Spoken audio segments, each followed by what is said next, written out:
there cannot be any debate as to the target of Article 257. It is the people. The suggestion that Honorable Waweru and Honorable Mohammed, as co-chairpersons of the Secretariat and not the President, were the promoters cannot be accurate. First, the Secretariat emerged, as I've said, from the blues, as it were, for the first time in the process. However, Honorable Waweru himself, on behalf of himself and the co-chairperson, swore an affidavit of 5th February 2021 to state that the Building Bridges to a United Kenya was created and mandated with the task of initiating a constitutional amendment process and unifying Kenyans, among other roles. That the task force and the Secretariat conducted a robust nationwide public engagement and collection of views, and that from these views, it made various legislative, policy, and constitutional amendment proposals in various fields affecting Kenyans. So that, although the Secretariat does not disclose its origin, its ancestry, its family tree, its gene cannot be concealed. The affidavit says it all. The great-grandfather is the handshake, the grandfather is the task force, its father is the steering committee, and the surname of all of them is Building Bridges Initiative, alias BBI. The bill which the Secretariat presented together with the signatures to the IEBC was clearly, so to speak, inherited from the steering committee, almost a replica of the bill annexed to the steering committee's report to the President. The draft bill was curiously signed by Building Bridges Initiative as the promoters, and not Honorable Waweru or Honorable Junet, or even the Secretariat.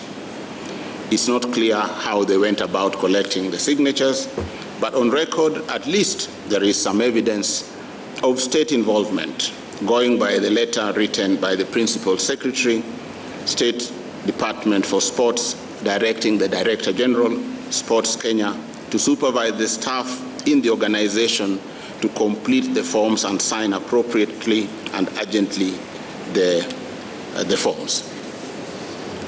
The conclusion I reach should be apparent on the first limb of this ground is that the President, as a matter of fact, commenced and spearheaded the process from its inception and only passed on the baton to the two co-chairpersons when it was too late in the day and beyond recall, that the President is ineligible to directly or indirectly initiate a constitutional amendment to the Constitution under any of the prescribed circumstances, that he cannot act as an ordinary citizen because he is not, and at the same time claim to be exercising executive authority. He cannot, in the circumstances of Chapter 16, run with the hare and hunt with the hounds.